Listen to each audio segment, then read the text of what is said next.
performing a large rehabilitation of a bridge that dates back to the late 1800s. Our scope of work is superstructure replacement. To achieve the work, we'll be utilizing Michels barges to float the old spans downriver and out of the way and float the new spans in. It's a really complicated project. The people that we've got working on it have done a really good job of planning the work, which has been a huge factor in the success to date. Everyone wants to go home safely. Everyone wants to see every other person on the site go home safely.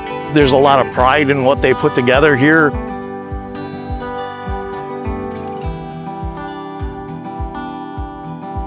Great to see a multi-year project close out.